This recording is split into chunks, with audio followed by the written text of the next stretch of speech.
Process is here made contemporary without compromising its values.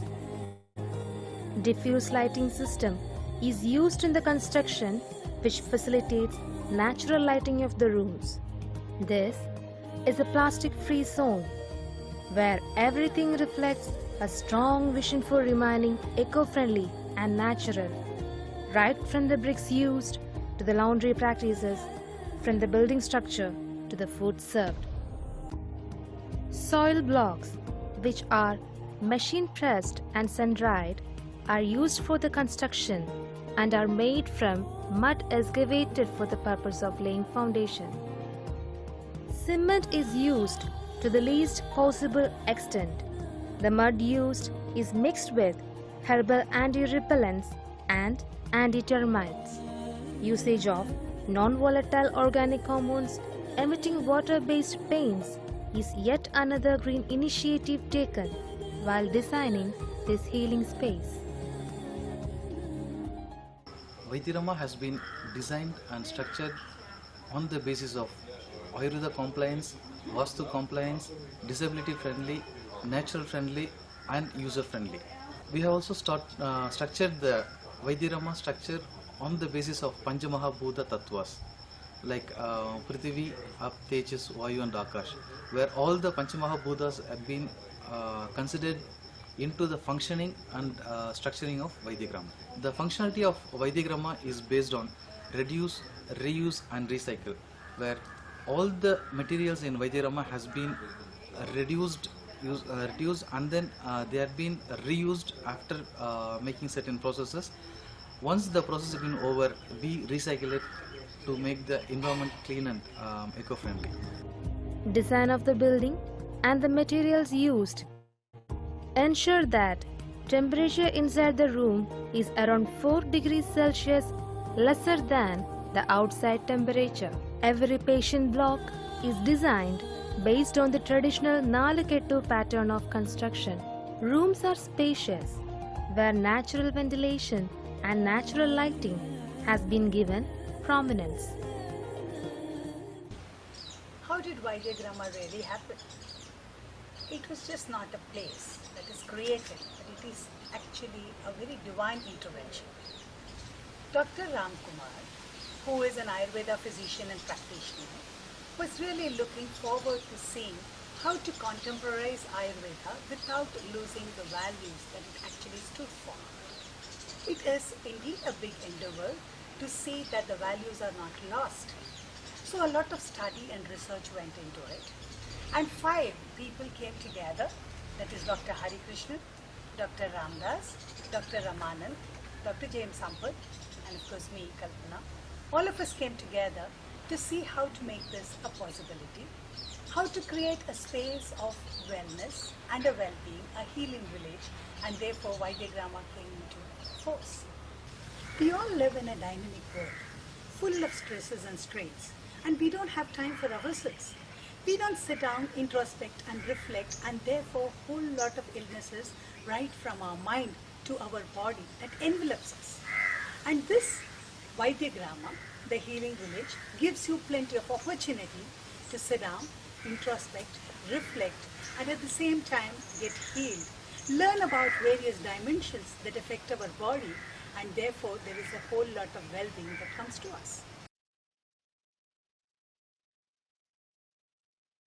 A day at Vaidyagrama starts with the morning prayer.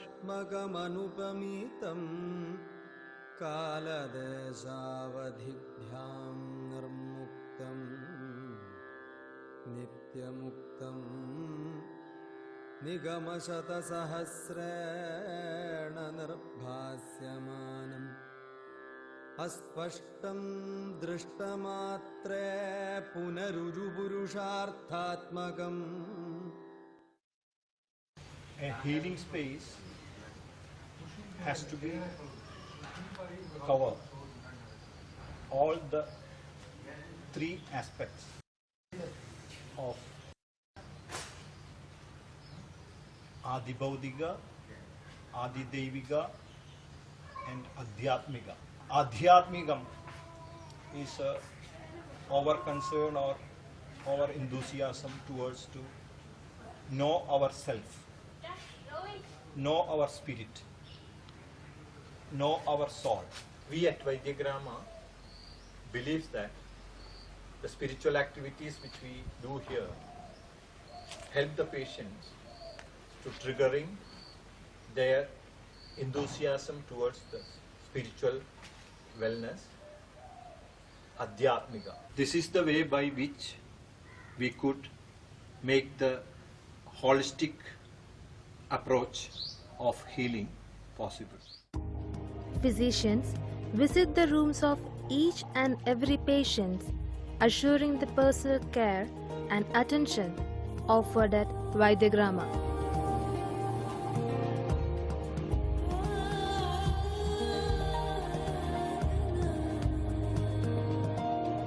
Food is served to the rooms by the caretakers.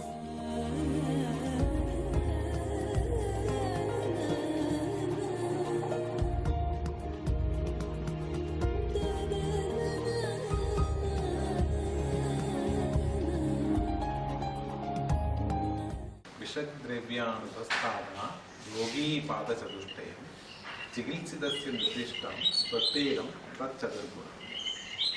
It is told that there are mainly 4 factors for a quality treatment. They are quality physician, quality medicine, quality nurse, and obedient patient. All our senior doctors are 3rd generation physician from Kerala. So, from the childhood onwards, we were very deeply rooted into the tradition of Ayurveda.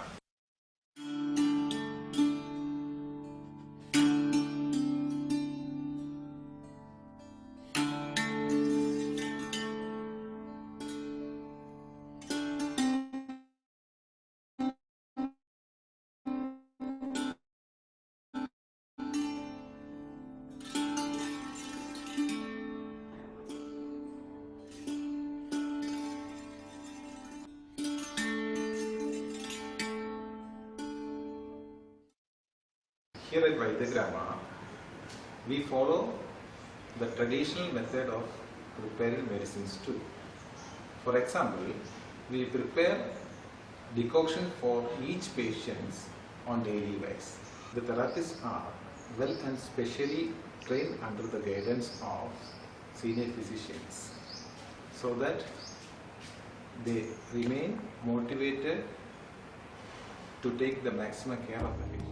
After lunch, the patients gather at Brahma Kamalam, the prayer hall, for Yoga Nidra, which is a meditation session. The Yoga Nidra is followed by the Satsang session. The patients to get completely convinced about the reasons of the diet.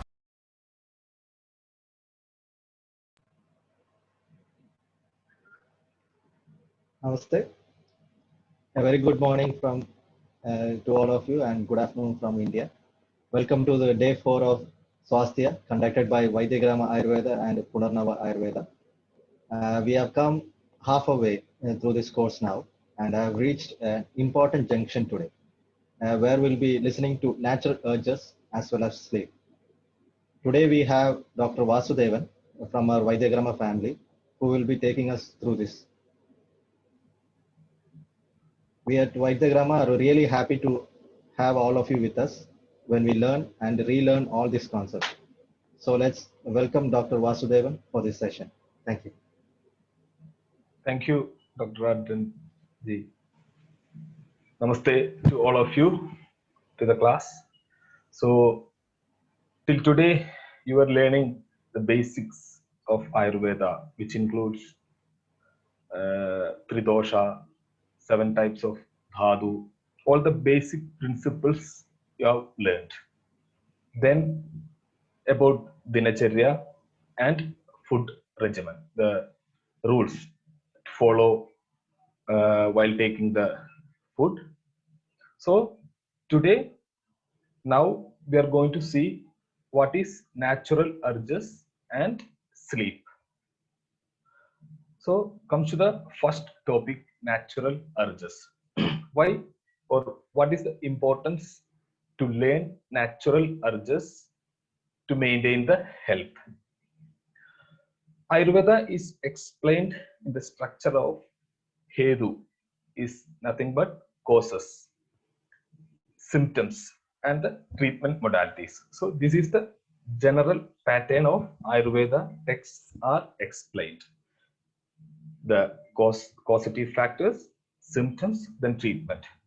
So Acharyas started explaining the subject with what are the causative factors. After explaining the basic principles like three doshas, etc., he started with the what are the causative factors to produce a disease or to happen a disease. What are the things? In that he mentioned, when we follow properly the daily regimen, seasonal regimen, food habits, we can maintain health. Otherwise, it will turn into diseases. In same pattern, these natural urges are explained. When we understand, when we follow properly about the regimens explained regarding natural urges, we can maintain our health. Otherwise, if we are not following, it will lead to disease. So let me open these slides.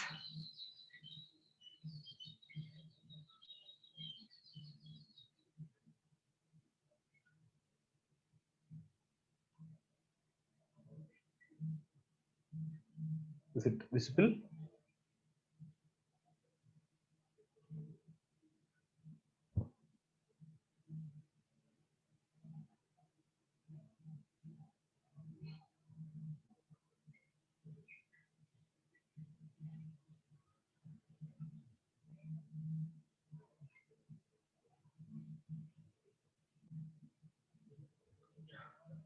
So natural urges. We all know that about expressions. All of us have expressions. So what is expressions? Expressions are nothing but action which we can convey our information or our feeling. So through which action, which through we convey our information or feeling, that is called as expression. Similarly, like how we express, similarly our body has also some expressions. They are silent signals given to us conveying something. So whenever our body is giving some signals, it resembles something. So what are the things in detail we'll see in coming slides. These expressions of body come in the form of natural body reflexes or urges, and we call them as Vegas. So Vegas are the term we use in Ayurveda for natural urges. Now we'll see what are the natural urges, or why I've already explained what is the importance to learn natural urges in this context. When body wants to eliminate certain things from the body, it produces Vegas or urges. They are inevitable for maintenance of proper health. Like when I said the introduction, it's mentioned that when we follow the regimens explained regarding or under natural urges, it will lead to good health. When we not follow the regimens, it will lead to diseases.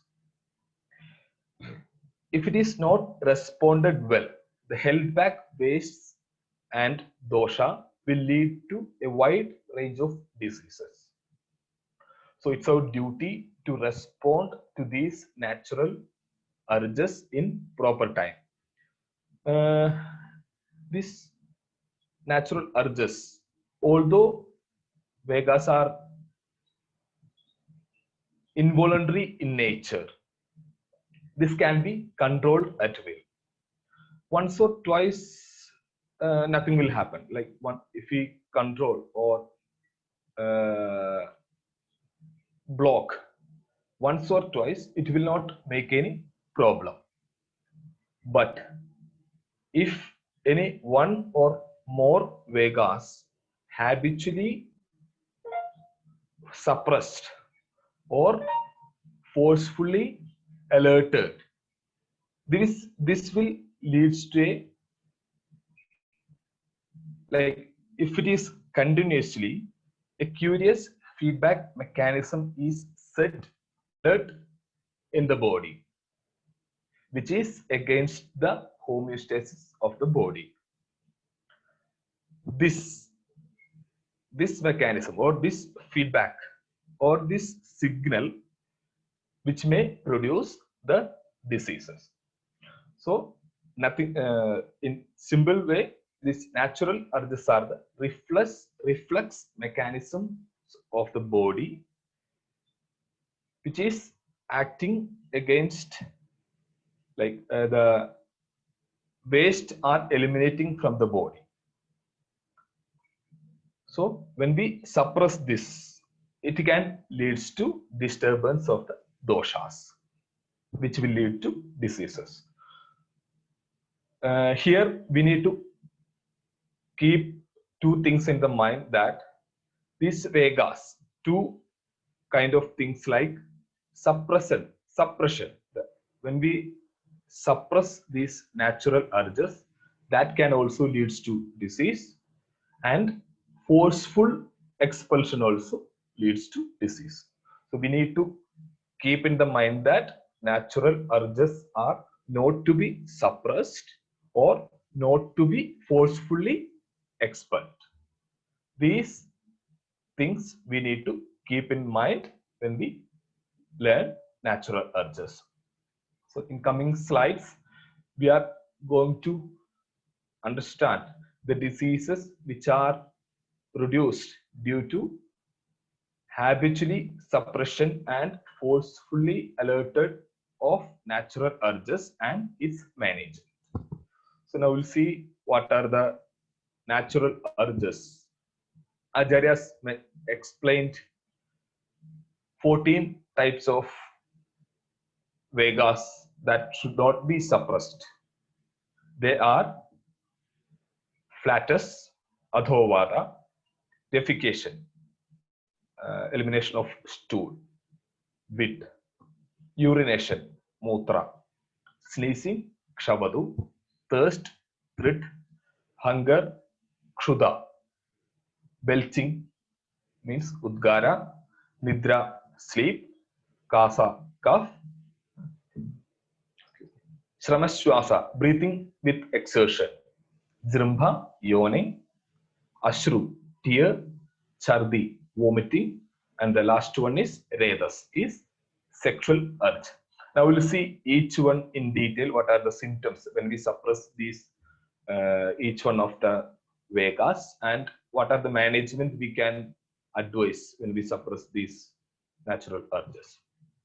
Acharya started with the adhovada. We all know that vada is responsible for the movement in the body.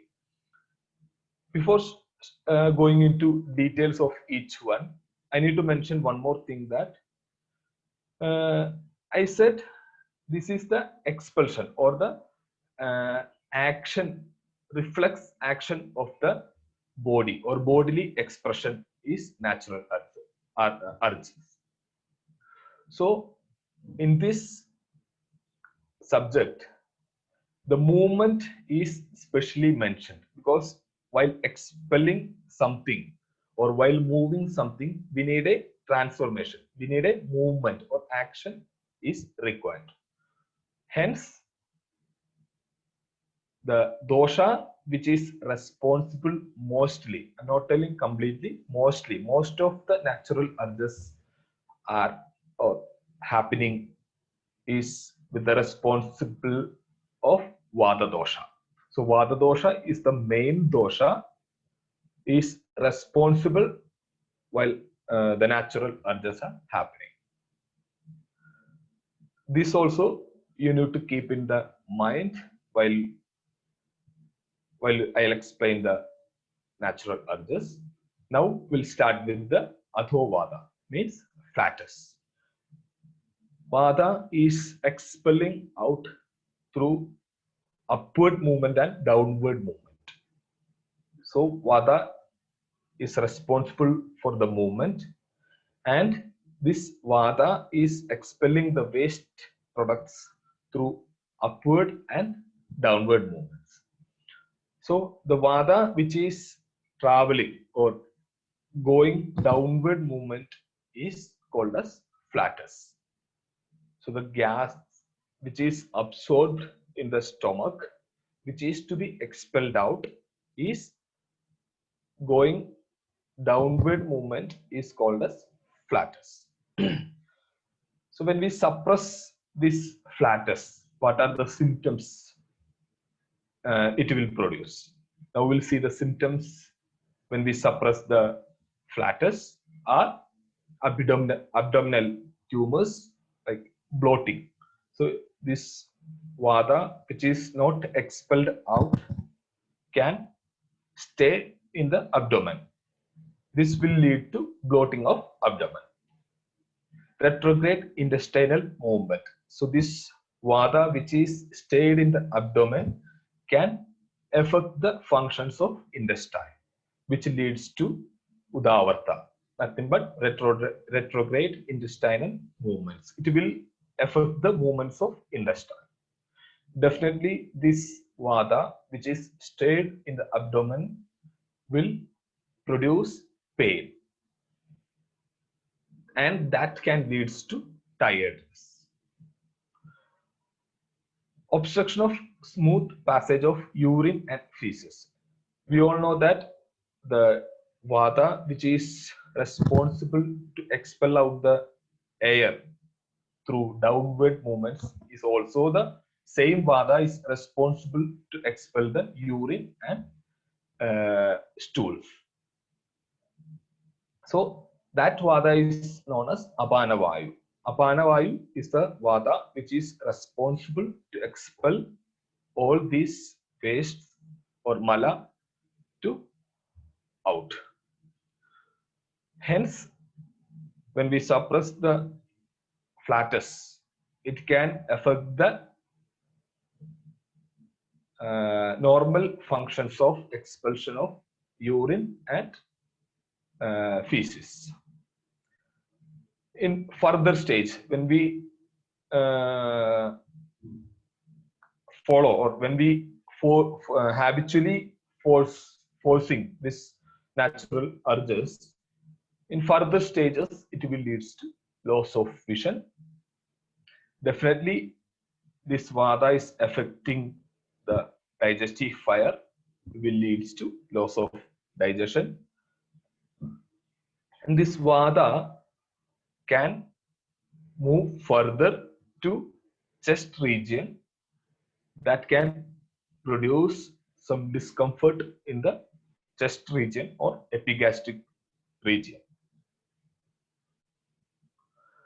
The second one, as I said, the flatus and defecation, urine can be interlinked or correlated, because the Vata which is responsible for expulsion of these three are same. Hence, next one is defecation. When we suppress the bowel movement or when we suppress the stools, this can lead to following symptoms, right? Cramps of calf muscle. This is one of the typical clinical example we can get when we suppress the defecation. The person with cramps in calf muscles or pain in the calf muscles definitely will have the history of suppressing the bowel movement or suppressing the defecation. Then he will get running nose, headache, definitely Vata will be affecting when we suppress the stools. This will block the Vata, which is to be expelled out by or through downward movement, and this Vata will get blocked by the stools which are not expelled. Hence, this Vata will travel reverse upward movement of Vata. Further, it can leads to anal fissure, discomfort in the chest region due to reverse traveling of this blocked Vata.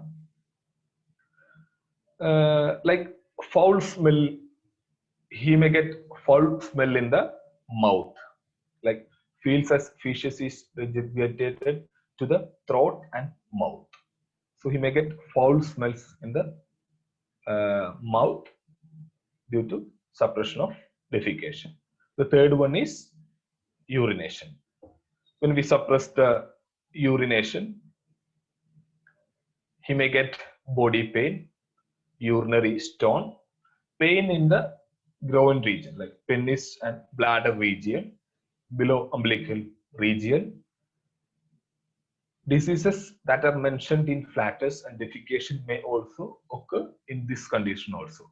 As I said, these three set of natural urges are happening because of the Vata function or same Vata function. Hence, it can be interrelated, or if we suppress one natural among these three, it can leads to the other, or it can affect the adjustive natural urge. Now we'll see the treatment. What are the treatments we can advise in these three conditions? Varti is nothing but the herbal suppositories. We can advise this to clear the movement of the Vata. Oil massage, which will smoothen the functions of Vata. Tub bath or sitz bath. This also will help to function the Vata properly. Steam, and in some conditions we can go with the enema. If it is required, we can go with the enema. So these are the treatments we can administer in all these three conditions. Acharya has also explained specific treatment for each one. Like when we suppress the flatus, we can advise anulomana medicines to the person, just like garlic, buttermilk, or ashtachurnam to clear the Vata out. In defecation, we can advise purgative medicines to expel the stools out. In urination, Acharya is explained our Pidaga Sneha, like in between, like taking the ghee, then after digesting that ghee, having the food, then again after digesting the food, taking again the ghee. Like when we fix a dosage and we administering this ghee before and after food. So it's like ghee is covered with the food. Before food, ghee, then after food also ghee. These all three should be digested. So this is called Avapidaga Sneha. This is specifically mentioned for when we suppress the urination. Comes to the fourth one, Udgara, belching.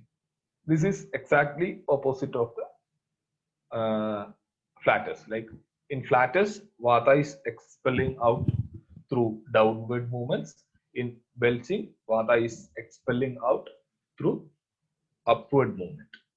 So when we suppress that, what are the symptoms we may get? Loss of taste sensation, tremors, feeling obstruction in the chest region, because this Vata which is suppressed can travel downward, which will lodge in the chest region produce discomfort in the chest region.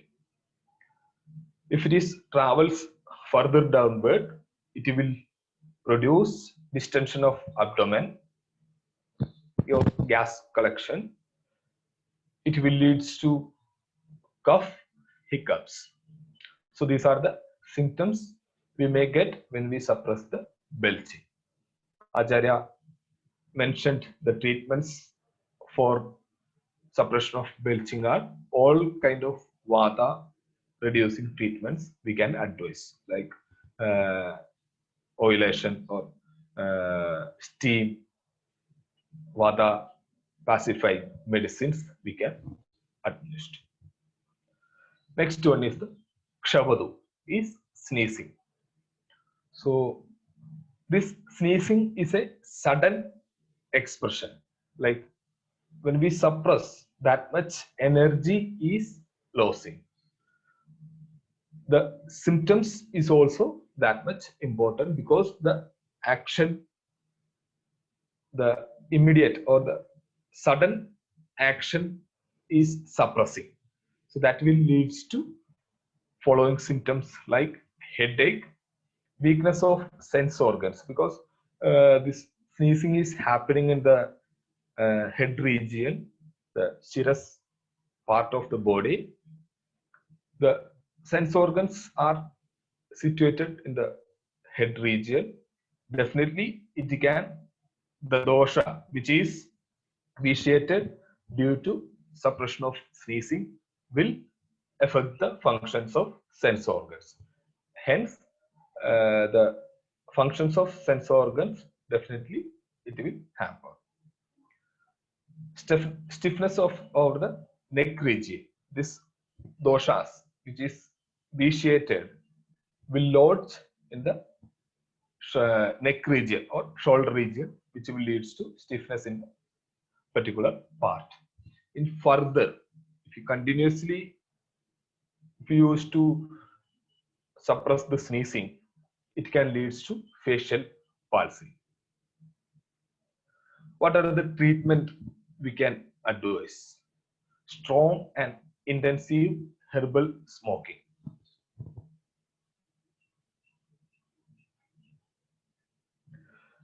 Anjana is nothing but collyrium.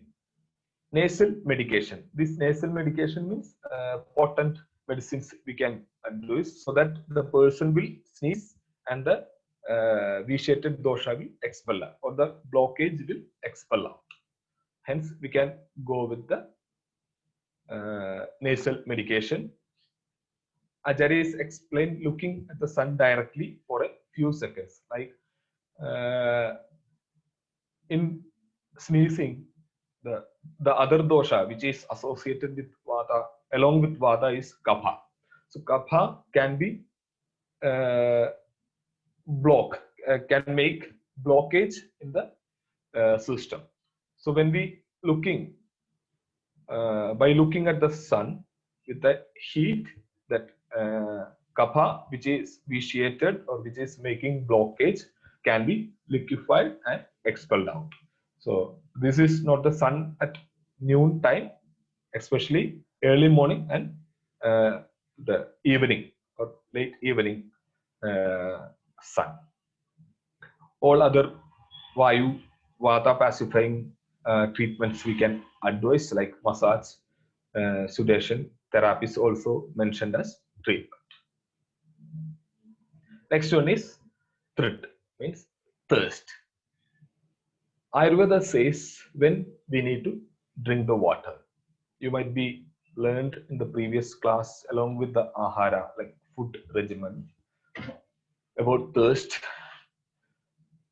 Ayurveda Acharya says when we need to drink the water, we feel thirst. At that time only we need to drink the water. There is no specific quantity of water to drink for a person. So how we can understand, like when we feel thirst, how we can understand?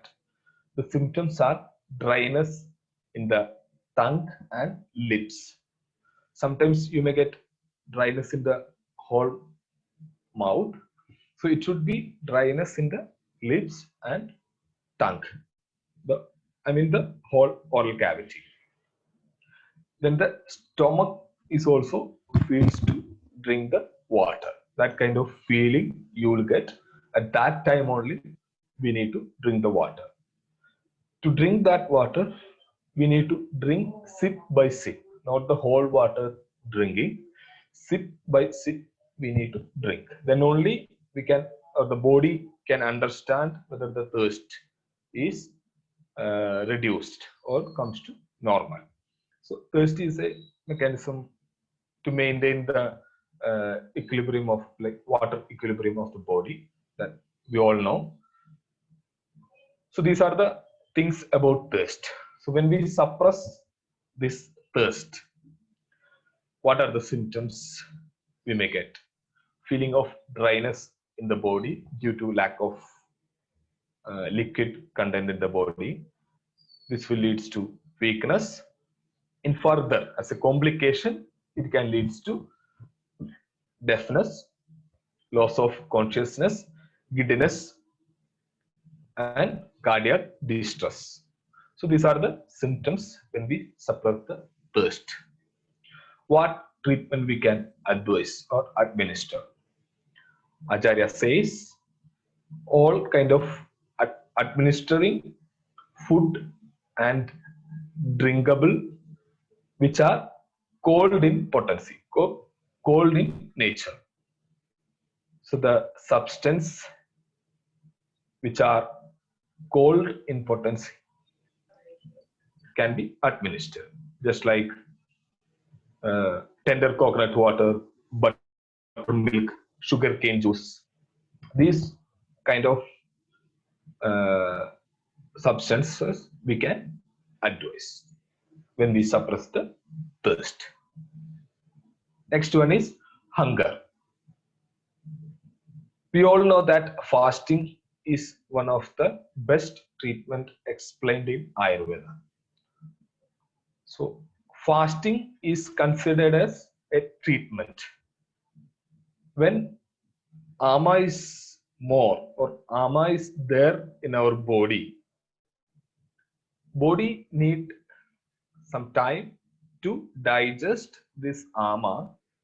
We advise fasting as a treatment, not taking any food to digest this ama which is present in our body is considered as fasting. That is a part of treatment, because when we give or when we advise the person have food at that, it will increase the ama. So to digest the ama, we are advising the person not to have the food. Comes to suppression of hunger. The person already starting feeling of hunger due to external or due to any reason, he is unable to take the food. That is considered as suppression of hunger. The symptoms when we suppress the hunger are non-specific body ache, kind of body ache. We cannot find out the exact what kind of pain it is. That kind of body pain will have. Loss of taste. We feel weakness. Definitely the person will emaciate or reduce the weight. Abdominal colicky pain, because when we suppress the hunger, that area is, or the vata will lodge in that area, or vata will take the lead in the stomach. This vata will vitiate and it will produce pain in the abdomen. Giddiness will be there. What treatment we can advise when the person is continuously or habitually suppressing the hunger? Light food. it's like after taking the Panchakarma treatment, our body or the digestive fire will be less, our body will be tired. Hence, the digestive fire is reduced or decreased. We need to administer light food to increase the digestive fire into normal state. Hence, the first thing we need to advise is like giving light food. What type of or what kind of food should be it is? Food made with oily substance such as ghee, oil, etc. It should be home or warm in condition so that it will help to improve the digestive fire. These are the treatment we can advise. We can advise the medicines to improve the digestive fire also. Next one is sleep or Nidra. In the next slide, I will explain little more detail about the sleep. At this stage, what are the symptoms when we suppress the sleep? We may get confusion, like kind of confusion, like confused state when we suppress the sleep. Heaviness of head and eyes, because the vitiated dosha, the kapha, will increase. This vitiated dosha will affect the head and the sense organs. Laziness, yawning, body ache. The treatment is compensatory sleep and soothing the massage, soothing kind of massage. The sleep which is lost, sleep itself is the treatment, and we can administer some massages to induce the sleep. Little more we'll see in the next upcoming slide. Next one is cough. When we suppress the cough, what are the symptoms? Shortness of breath, difficulty to breathe, because this, when we suppress the cough, the dosha which is vitiated can affect the respiratory system. Then that can produce difficulty of breathing. Loss of taste. In further or as a complication, it can lead to cardiac disorders, emaciation, hiccups. So this cough is affecting the prana vayu, and we can see or decreased level of prana related symptoms when we suppress the cough. Treatment we can advise is, cough is also considered as a disease. So all the regimens, all the treatments which are explained as a disease in cough, we can advise in this condition also, just like vata or breathing pacifying, like maintaining kind of treatments we can advise. Next one is Shramashwasa, breathing or exertion. Ayurveda says after heavy work or physical exertion, we need to rest or sit to bring back the breathing normal. When we suppress that, when we not rest after heavy physical work, the symptoms are abdominal tumor or bloating of abdomen, the vata vitiated can produce cardiac distress, loss of consciousness, because this vata is working actively when we overactively when we after heavy physical work. So we need to rest to bring back this vata into normal. If you suppress, these kind of symptoms may produce. The treatment is rest and vata balancing treatments, medicines and diet. Next one is the yawning. Yawning can be associated with the sleep. When we suppress the sleep, definitely yawning will be more. When we suppress that also, it can lead to headache, weakness of sense organs.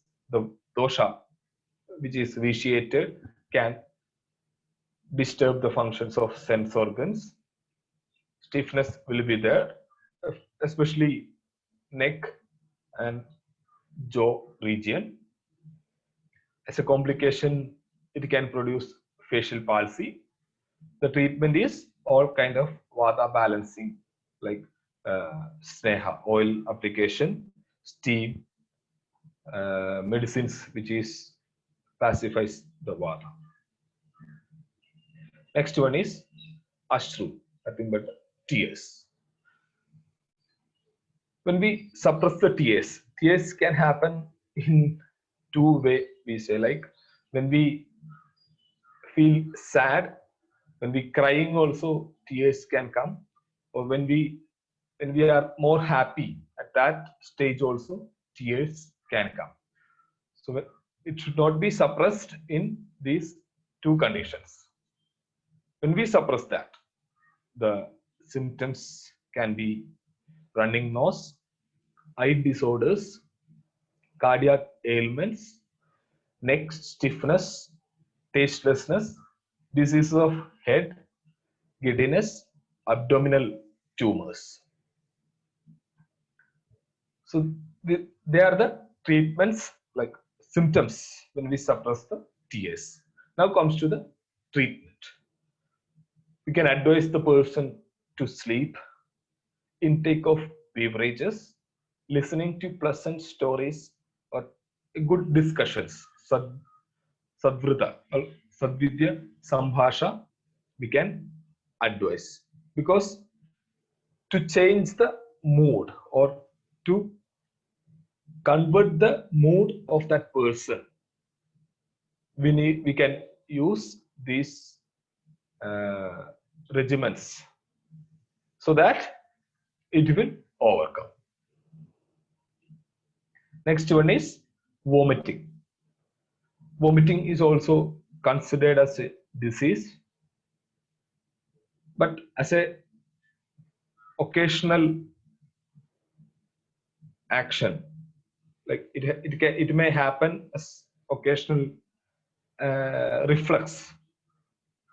When we suppress that, it can lead to cellulitis, kind of skin disease, skin rashes or skin eruptions, skin diseases like deeper psoriasis, kind of a little deeper skin diseases, eye disorders, itching sensation, anemia, fever, cough, breathing difficulty, vomiting sensation, pigmented patches on the face, inflammation.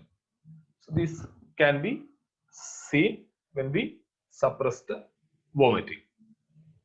The treatment we can advise are gargling, so that the dosha which is located or lodges in the head region can expel out.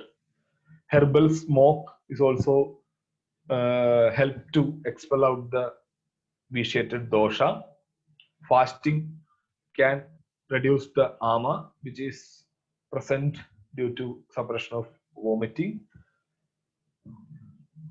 Eating dry food so that the excess kapha will reduce. Inducing vomiting, it can help to expel the ama which is present in the abdomen. Exercise. In skin diseases, we can advise bloodletting. definitely purgation, so that the pitta which is affected in this condition can be reduced. The last one is sexual urge.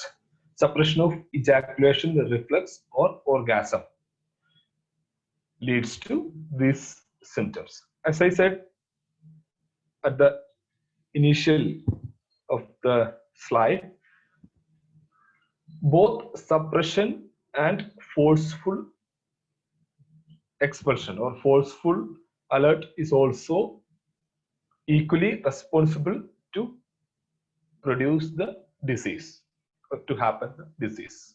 Hence, not only suppressing the natural urge, if we forcefully expelling out, this also will lead to diseases.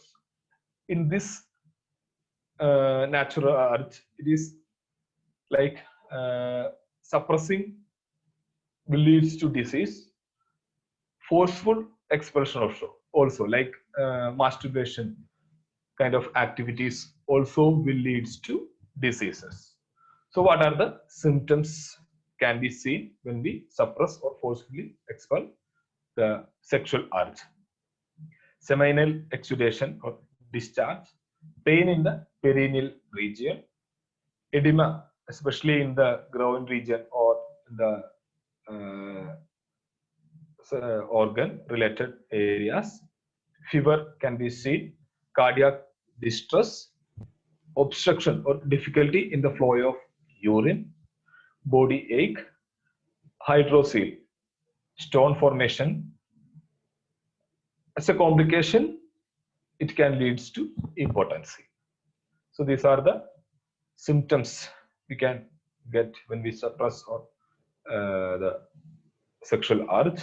The treatment what we can are massage to the lower abdomen, immersion bath, sitz bath with medicated oil or decoction, cleansing the urinary bladder with enema, with milk processed with herbs. So enema can be advised with herbs processed with milk.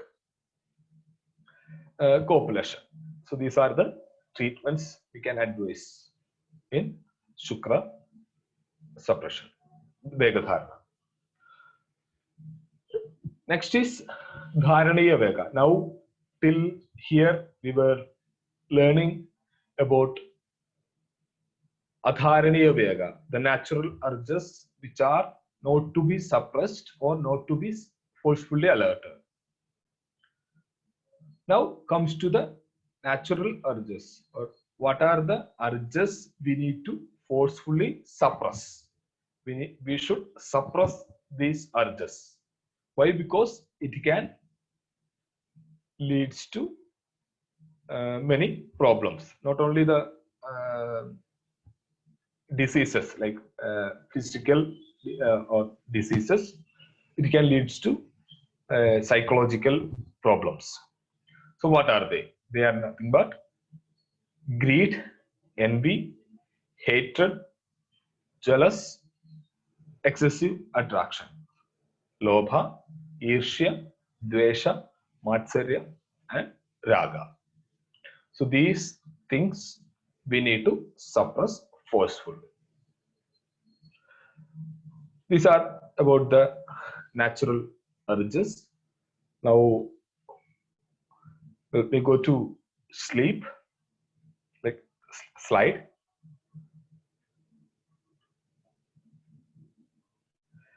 Now we'll see little more deeper about sleep. As I said, we have already seen as a sleep as a natural urge. Now we'll see little more about sleep. Acharya is explained the topic is 3 pillars of life. It's called Trayopastamba. 3 pillars of life. They are food, sleep, and sexual activity. So these are considered as 3 pillars of life. How the pillar is holding the building or keeping safe a building, in same way, these three are maintaining the health of the body. So, about food, you have already learned in previous class. Now we'll see about the sleep. What is the mechanism of sleep? How this sleep is happening? When our mind gets exhausted due to continuous work, pressure, fear, etc., due to many external factors, it results in a spontaneous detachment of senses or sense organs from their respective object. So, when the mind is getting detached from the sense organs and their objects, the person falls to sleep. It induces a state known as sleep. Sleep is the mechanism of the body to restore the energy. Body is restoring the energy while sleeping. This is the mechanism of sleep. The effects of good sleep and bad sleep. When we sleep properly enough, it will lead to happiness, nourishment, strength, potency, good intellect, and long life. When we are not following proper sleep, it will lead to exactly opposite of these, like sorrow, emaciation, weakness, impotency, poor memory, finally death. These are the time pattern explained by the National Sleep Foundation. Just for reference, I took this. Next is the types of sleep. What are the types of sleep? We all, like as a common man, many of them will be knowing about the normal sleep. We sleep in the night. The other sleeps are tamo bhava, due to tamo guna. So the mind has three qualities: sattva, rajas, and tamas. This tamas is responsible for a type of sleep which is known as tamo bhava. Shleshma samudbhava. When the kapha increases, or when the kapha vitiate, or kapha will be in excess state, due to the qualities of kapha, it will make the persons to sleep. That is known as Shleshma Samudbhava, due to or by kapha. In same way, when the mind is tired, by mental exertion and by physical exertion, also person can sleep.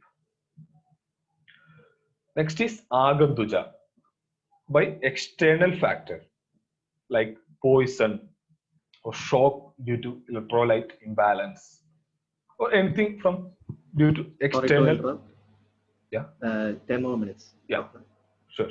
Thank you.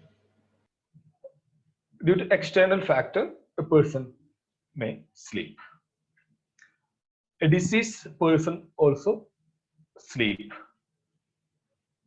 And the last one is Ratri Swabhava Prabha, occurring in night or normal sleep. So the other 6 sleeps are not helping to maintain the health. The sleep which is explained last, or Ratri Swabhava Prabhava, the normal sleep occurring in the night, is only responsible to maintain the health. These are some factors regarding sleep, like remaining awake at night is ruksha, dry. Ruksha means dry. So this dryness in the body will increase when we sleep when we awake at night. It will increases the dryness of the body, which will increase which will affect the Vada dosha. So Vada will increase when we awake at night. Sleep during daytime is anxious, or the snigdha or anxious will increase in the body when we sleep during daytime. That will increases the kapha dosha.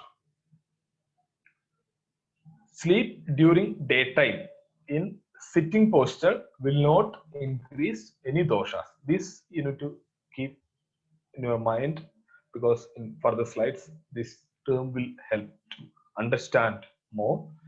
Sleep during daytime in sitting posture will not increase any doshas.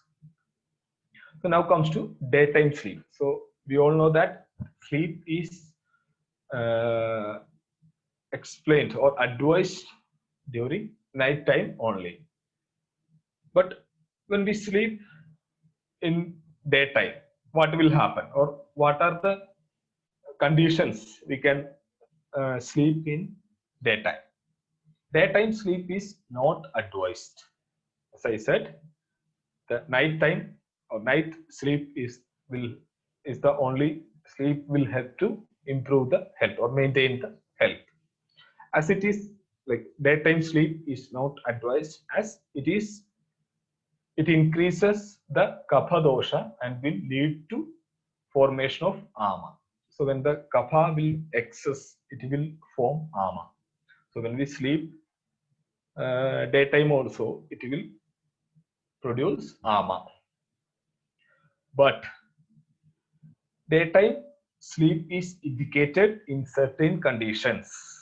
We'll see what are the certain conditions in the next slide. And in summer season. In summer season, the duration of the night time will be less compared to other seasons. Hence, the normal or the normal time, sleep time will be less in summer season. Due to that, if we feel that sleep is not enough, we can sleep in the daytime, only in summer season. All other seasons, daytime sleep is contraindicated. But still it is indicated in certain conditions. What are the conditions? Irrespective of all the season, we can advise the person to sleep in daytime in following conditions. Like the persons who are engaged in excessive talking, excessive journey, the person who are traveling long distances, too much of walking, after too much of walking, alcoholic consumption, sexual intercourse, bearing weight, those who are taking the heavy weight, aged person, children. So they all, why in these conditions they sleep is advised, because these people will be weak after these activities. Like after these things, the person will be having weakness. Hence, to maintain or to restore that energy, it is advised to sleep in daytime. Those who are suffering from chest injuries, thirst, intense pain, trauma, in diseased conditions, and habituated, those who are having night duty or those who are working in night time, since they started working, they will be having like they are habituated with sleeping in daytime due to their work pattern. For those people also it is indicated, because for those people it will not affect it will not vitiate the doshas, because they are already habituated with that pattern. So the previous slide I explained what are the conditions indicated for day sleep.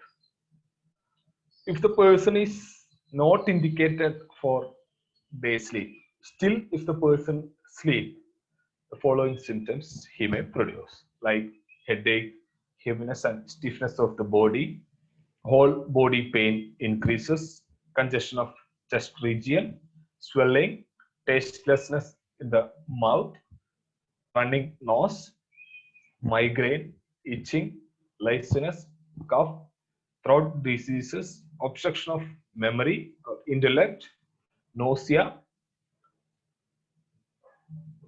quick development of ama. Because if the person is not indicated day sleep, still if the person is sleeping in daytime, the kapha will increase excessively. That will leads to ama production, or that will form the ama. In these conditions, what are the treatment we can advise? So kapha will be excess or kapha will be increased state in this condition. We need to expel this kapha.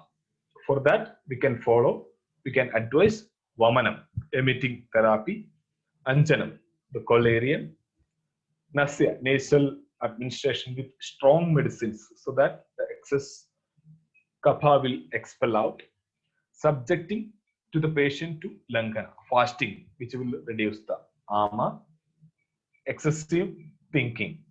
By that, vada will increase, automatically kapha will decrease, or in turn kapha may decrease. These treatments will break down kapha, and that also helps to reduce excessive sleep.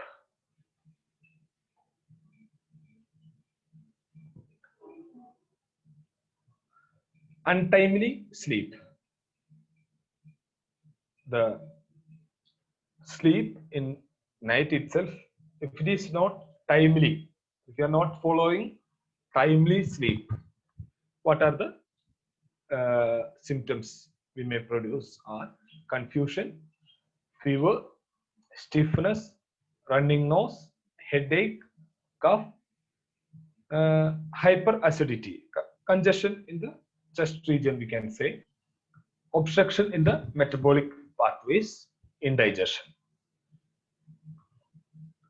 What are the treatment we can advise if the person is not following proper time for sleep? Advise the person to fast so that the vitiated or the ama produced can reduce, vomiting therapy to expel the excessive kapha, sudation therapy in nasal drops. When we lose complete sleep, like when the person is not sleeping the whole night, what are the symptoms? General body ache, the whole body pain, heaviness in the body, drowsiness, yawning, fatigue, giddiness, indigestion, laziness, other diseases caused by vitiation of vata. The initial I said, if the person is awake at night, vata will increase and the dryness will increase. That dryness will affect the vata. This vitiated vata will cause these symptoms or these conditions.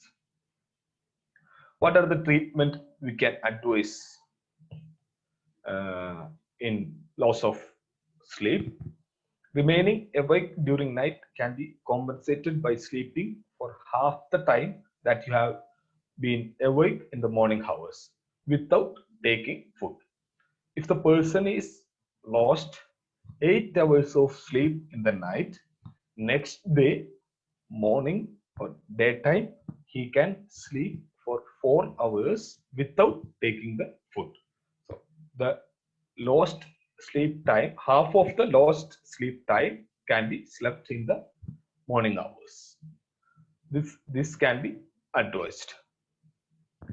One who suffers from loss of sleep should practice intake of milk, meat soup, and curd.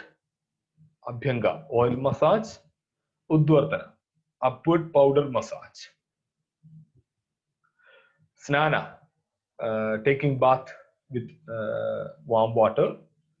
Retention of oil on scalp, ear drops. Retention of medicated ghee in the eyes. Contentment and thoughts that are pleasing to mind would provide sound sleep. So these regimens are all explained to induce the sleep. So when the sleep is lost, you can advise the person to sleep half of the time which he lost the sleep. Then following regimens can be advised.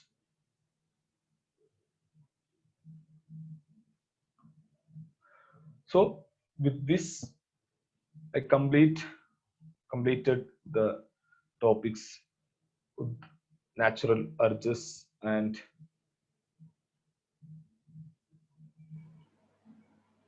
sleep. Thank you, Dr. Vasu, for this informative session. We are now one step closer to being Swastha or healthy now. Please, I request all the participants to let us know your thoughts too, and we are happy that we are learning together. Next, we'll be going into our interactive session. For this, today we have Dr. Hari Krishnan, one of our medical directors, will be joining us to clear all your queries, along with Dr. Vasu. I request all to unmute and ask your questions, or you can post your queries in the chat box also. Thank you. Yeah, Dr. Vasu, I'm Usha Chopra. What is herbal smoke? Hello? Yeah, what is herbal smoke? It's a medicines. There are some kind of medicines we use. We prepare cigarette kind of things, like cigarette kind of medication, like material. Then that smoke will affect the kapha which is lodged in the chest head region can be liquefied with this smoke. The medicated property and the potency of this smoke, it can liquefy the kapha which is present or lodged in the head region. So you smoke it like a cigarette? No, there is a, I hope in yesterday in Dinacharya you might have been seen about smoking, like Dhumapana. There is a procedure to follow this medicated smoke. You need to inhale through one nostril and you need to exhale through mouth. Same thing with the other nostril. So this is the procedure for medicated smoke. Okay, so this kind of thing we can buy from you? Yeah, definitely. Oh, okay. It is available.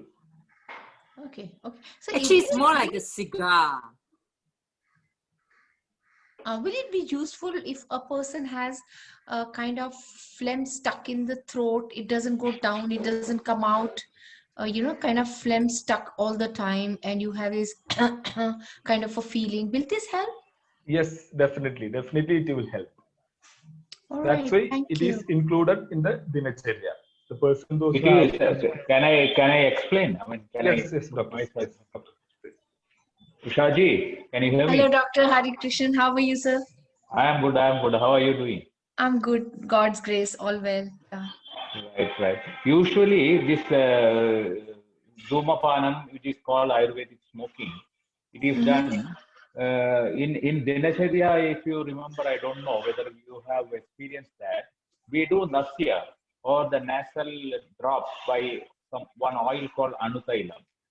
So when you do a steam inhalation, the condition which you explained just now, it is always good to have the steam inhalation, especially in the morning hours, and you put a medicated sesame oil called Anutailam, which you inhale strongly through both nostrils, and the oil will come to the throat.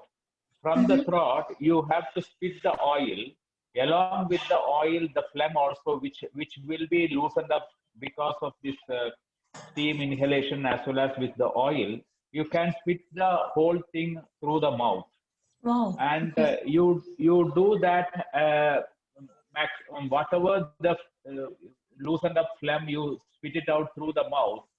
And once you spit everything or whatever you can, then the remaining phlegm which is there in the tract is dried by this smoke. That is how this Oh, helps. So okay. initially, whatever can be expelled has to be expelled. This Dhumapanam usually helps to dry up and take away the phlegm. That is how it works. So this So you can, Anutailam, we can order with the Vaidyagrama? yeah. Anutailam is you can order, and it is you are in Delhi or Bangalore? No, Bangalore, Doctor, Bangalore. Bangalore. Yeah. We can courier it, and next day you will get it. Thank you, doctor. Thank you. I want to also understand what is bloodletting. Bloodletting. There Bloodletting was is a one word procedure. there which I could not understand the meaning. Yeah.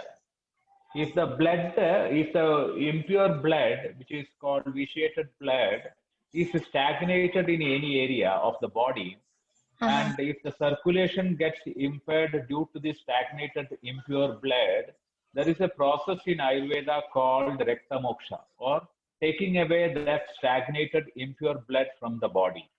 There are different procedures for doing that, depending on the condition. You must have heard about leech therapy, which is very commonly used among the bloodletting therapy, different therapies. So this therapy helps to take away that impure stagnated blood, so that the further blood circulation will be normal and that area heals well. So that is called bloodletting or Rakta Moksha. That is one among the 5 procedures mentioned in Panchakarma. Okay. Thank you, doctor. Thank you.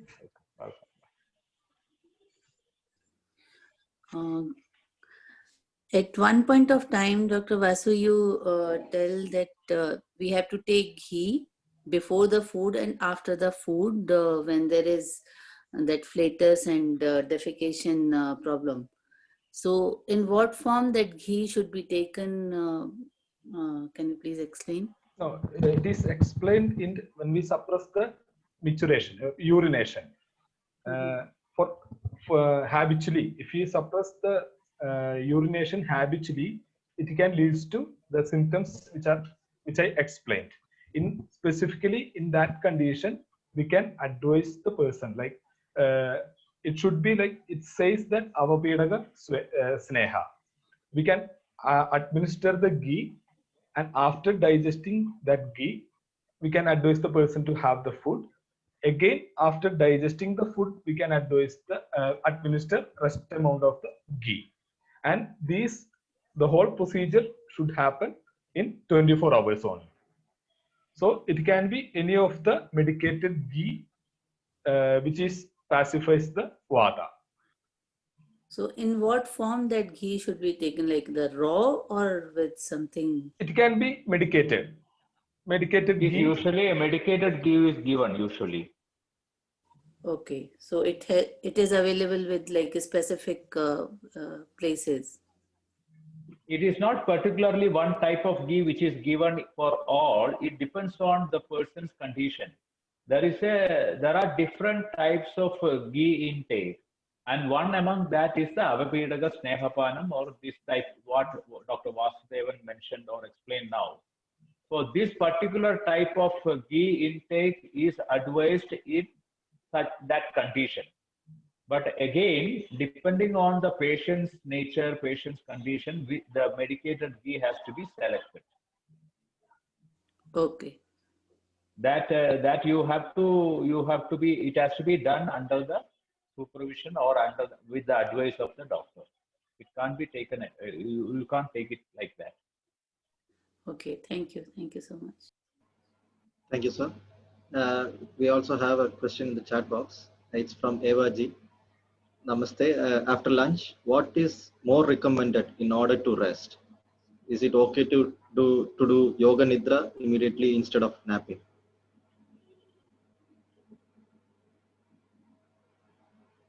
sir? Immediately after lunch, it is not advised to take a nap, definitely, or yoga nidra. Usually, we advise to gentle, or if you can do a small 100-step walking, that is the best thing to do. After that, you rest. And yoga nidra usually is done after an hour or so. It's a relaxing technique. Yoga nidra actually can be done anytime, but immediately after lunch it is not advised, because there is you are supposed to walk a little bit, maybe 100 steps, gentle walking, not like an exercise, and after that you can rest without sleeping. Thank you. Very nice to see you, Dr. Hare Krishna. Yeah, nice. Thank you. How are you? Fine. Fine. Good. Thank you, sir. Dr. Hari Krishnan, I have one question here. It was written for Vata. You should take massage. So is it a full body massage, or is it a massage on your tummy area, like belly area? Depends, no? Depends on the symptoms. It is not harmful to take a full body massage also in any vata imbalance, especially if there is no other association of any kapha or pitta. So it's a very textual explanation, but you have to consult, or you have to get an opinion, exactly what to do. It's a very textual opinion that when vata is increased because of the suppression of some of the vegas, it is advised to do oil application on the lower abdomen, or oil application can be done on whole body. But it again, these are all textual explanation. Case by case, if you have to get an opinion from the doctor. That is the best thing. Doctor, when I look at the symptoms, I mean symptoms in the sense whatever features they've told for kapha, pitta, and vata, I feel I have all the little of everything in me. So, do you think we normally can have all the three doshas? Yeah, we all have three doshas in different times, different times of the day, different times of our life, different times of the year. We all have that. So that is why it is better to do everything in a moderate, For a layman's perspective, don't go for specific things according to the book without any advice from the doctor.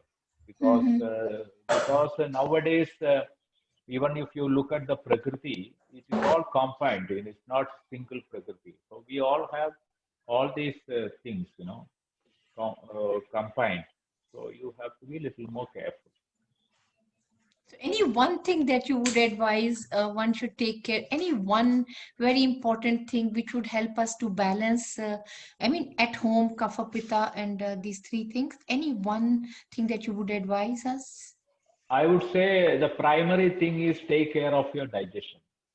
That is the first thing we all have to do. Mindful eating, quantity wise, quality wise, when you eat, everything. Because everything starts from that.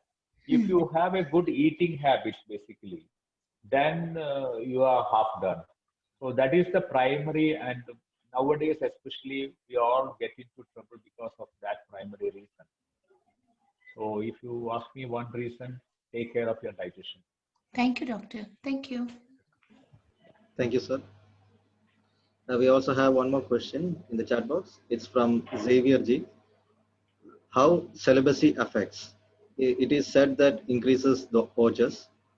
What is the balance between celibacy and excess of sex? Oh. Sir?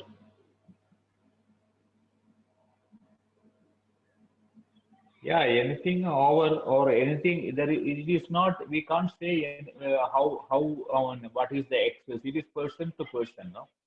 It's all according to that person's strength and immunity and everything. So basically, Ayurveda says, if you overdo such activities or including sex, definitely there is always a possibility of depletion of tissues, and vata increase can happen definitely. So it can't be generalized. It is person to person. It is different in different person. So you have to understand through the symptoms. How do you feel? Whether you are tired or whether you are feeling tired. All these things matter. So it can't be generalized. Is this answer cleared that question, or she has any further questions?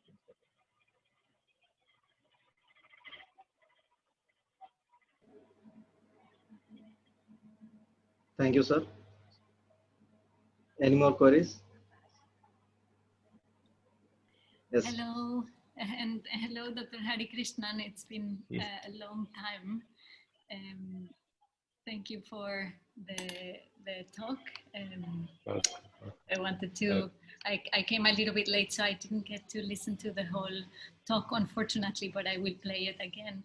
I have a question. I am a yoga practitioner, and I have learned the practice. One of the practices that we have in Hatha Yoga, as you may know, is the practice of Nauli. And I wonder, because I have heard mixed opinions about particularly women doing the practice of Nauli, where we suck the abdomen and then we do a little bit of churning. Some say it's very good for digestion, but there's different opinions whether women should be doing this practice or not. I don't know if you have a particular opinion.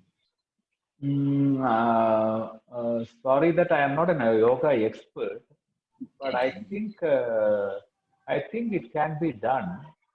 That's what I think. It's not going to harm unless in certain period, certain time of the woman's life, like pregnancy or something related to menstrual cycles, or any particular time it should not be done. But otherwise, I think there should not be any harm in doing that. It is basically helps the tissues to strengthen by circulation, as well as all the movements should be helpful. It should not be harmful. That's what I think. But definitely, if Vasudevan doctor is having any other expert opinion about yoga, he can. But I am not a yoga expert. Initially, you need to see the symptoms. If the person is starting with specific yoga postures, we need to see whether this posture is harming or not. Definitely, it is good if the person is follow yoga for long time. So we cannot say it is bad because it is effective. Like after seeing the symptoms only, we can understand whether it is good or not. Initially, definitely it will be little difficult, but if we follow for long time, definitely it will be good for the health. Okay. Thank you. That's how it somehow confirms how I feel about it. And you do this Nauli, you practice that? I do, and I practice it every morning when I wake up first before anything, and somehow I feel that helps me to empty my bowels. Bowels also. Oh, very good. You take something before that, or you just do it? No, on an empty stomach. Okay. On an empty stomach. So you should do that. I also do practices of Kapalabhati and Bastrika. But of course, it depends if it's very hot outside or if I am feeling very hot. I wouldn't do so much of that. Yeah, anything Vyayama also, if you do excessively, there is always a possibility of Vata increase. So that mindfulness, that we ourselves, we have to understand. So all these courses is to make you understand about that, basically. Ayurveda always explains that Ayurveda is not a doctor's science itself, only. It is also a science which everyone can learn and adapt into their life to increase the quality as well as the longevity of life. That is the main purpose of Ayurveda. So you have to mindfully observe and mindfully do all these things. Don't overdo. We don't need such things. Overdoing is now the main problem. Everything we are doing over. Whether eating or sleeping or exercising or talking, whatever. So that we can do, we are. Okay, thank you. Thank you, sir. Any more queries? Hello, Dr. Hari Krishna. And Prashant this side. Yeah, actually, that I have a query about oil pulling or gandusha, which is also part of the Dinacharya regimen. That's right. So I think yes, that there are some herbal oils, I think, which one can use for the gandusha. But in absence of those, can we use maybe a normal coconut oil, which may not have maybe the same effects, but at least something better than nothing. So in that, can you please give your opinion on that? Yeah, if you don't have any medicated oil with you, I think sesame oil will be a little more better because it's good for vata rather than coconut oil. And we have to see sesame oil, if it is creating any reactions or any problem for you, then you can change, because if the sesame oil intake is not advised in pitta condition, but externally it can be used.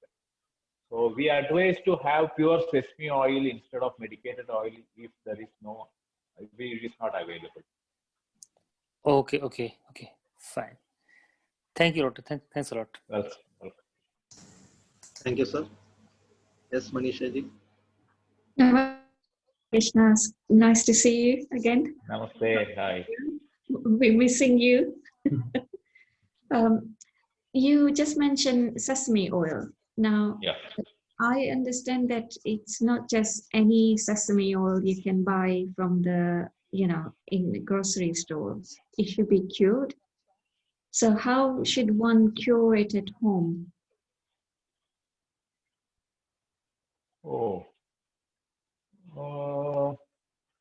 Home, we can only do one thing. We can't do, you can just remove the moisture from that, from the sesame oil. That is the only thing what we can do with any oil, coconut oil or any oil from home.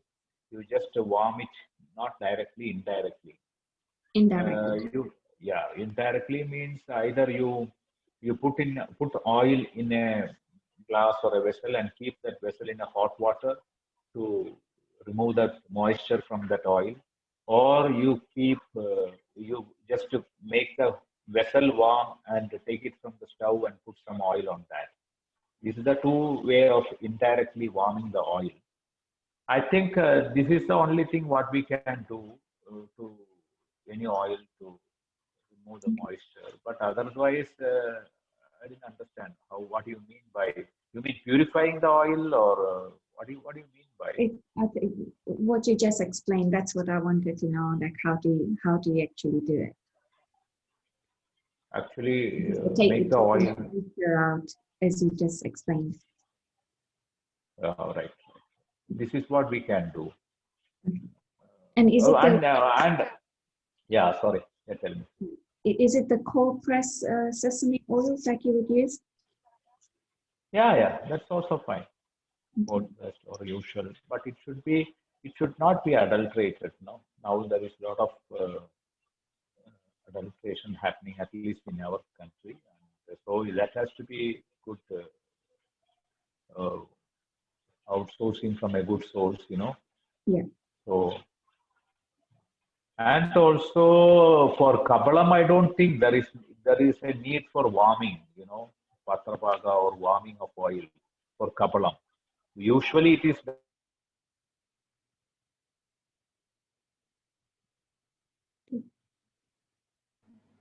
I think he's having some technical difficulties. I think we'll be right done back. When you apply cooling. It is not necessary that it should be warmed or it should be. Sir, we had a network issue with you, so can you just repeat once more? Yes. Hello, can you hear me now? Yes, sir, we can hear you now. We weren't able to before. No, earlier what I said was, if you are doing the patrapaka or warming of oil for oil pulling, I don't think it is very necessary for oil pulling. It is usually done when you apply the oil on the head or crown of the head, because if it contains moisture, it can lead to cold or something like that. Pain can increase, cold can increase. So when you do oil pulling, it is not necessary to do warming of the oil. That's what I mean. Okay. So can you use it for Bhyanga? Abhyanga also, yeah, Abhyanga you can warm it, no harm. I mean, you can warm it, especially when you have pain. Otherwise, there is no need. If you are applying just sesame oil just for the oil application, it's not necessary to warm it. It is necessary to warm it when you apply on the head, actually. Okay. Otherwise, medicated oil, and if you have any pain, if you are applying for any other reasons, you have to warm it. You have to remove the moisture. Basically, warming is the purpose to remove the moisture from the oil. Because when you keep it outside, when you open it, and when you are using little by little daily, there is always a chance for the moisture, oil get moisturized. So it has to be removed. Thank you. Pawan wants to say hello. Hello. Yeah, thanks. Hi, how are you? Yeah, no, Doing well. Right. Looking good. I feel that I assume that you're also fine. Yeah, thank you. Take care. Thank you. Good to see you. Thank you, sir. Thank you, Manisha ji. Any more queries? One more from my side, Prashant again. For this Abhyangam, while doing so, I think I was told by someone in past that coconut oil is recommended for head and ear because it is a bit cooler in nature. But can we use sesame oil as well? Yeah, why not? Sesame oil also can be used, but generally coconut oil is used because it, in case you have dandruff or if there is any, your sesame oil is little more thick, little more vata pacifying. So if you are not have any medical condition, generally it can be coconut oil will be more comfortable, and also it will not increase the dandruff. It will not. It is basically good for nourishing the hair follicles. So that is why it is advised. But when you have any diseases, when you have vata or if you have any diseases, sesame oil is better. And again, it's a couple of reasons, a couple of other things also has to be, because it's a practice, so there are a lot of people who are used to use sesame oil on head right from the childhood. So it is atmya for them. It is more adaptable. I mean, the body is more adapted for that. In that case, you can use sesame oil or coconut oil, whichever. And the other thing is, sesame is little more thick, so no harm in using it. In lot of our medicated oil, sesame oil is used in lot of conditions. Okay. For the head also. Okay. Thank you, sir. Thank you, sir. Thank you, Ji. Any more queries?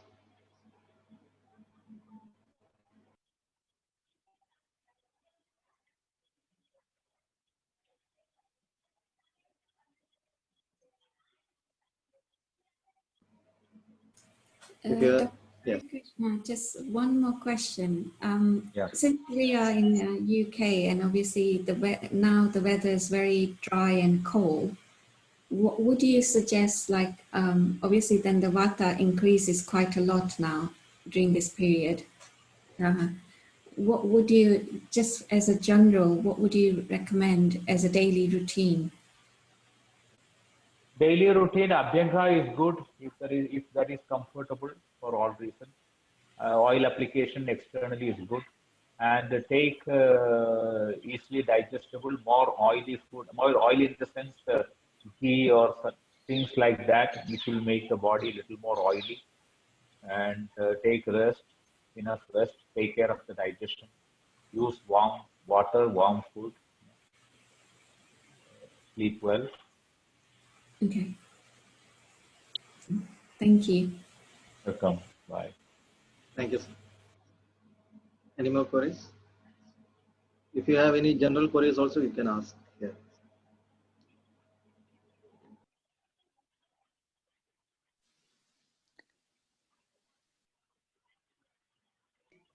Dr. Hari Krishna Usha here. Yes. I have been noticing for the last a month plus, my body temperature is something like 97, but my hands and my feet are very hot. What does it indicate actually? It shows that there is a pitta imbalance or pitta aggravation in the body. That is very generally, that is how it stays.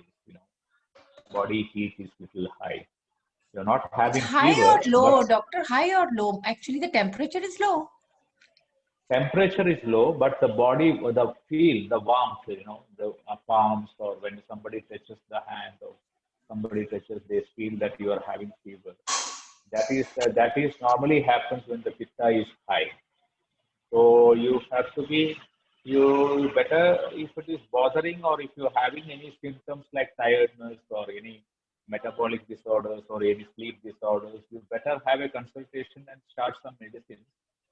If it is not much bothering, drink plenty of water, take enough rest, eat less spicy food, especially salt, tamarind, and chili, and all these things. But I'm highly acidic, so I cannot take those foods. Yeah, acidity. Then you take medicine for acidity. When you have acidity, also such symptoms or such warmth can happen. So if you take medicines, if you cure your acidity problem, then naturally this will get better. So he was telling me I could have a Zoom kind of a call with you, consultation. I can do that, right? Yeah. Okay, We can fix a time. We can get an appointment, and I would love to do. We'll do it. Yeah, we'll do a detailed consultation. Sure, doctor. Thank you, doctor. Okay. Thank you, sir. Any more queries from you?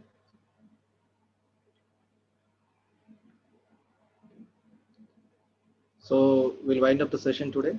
In the meantime, I would like to inform that we are also open in our email. If you have any queries, you can directly email us to healing@punarnava.org. And also we do conduct online consultations, Zoom consultations. For that also you can contact through the same mail. Thank you, Dr. Harikrishnan, for being with us and clearing all your queries today.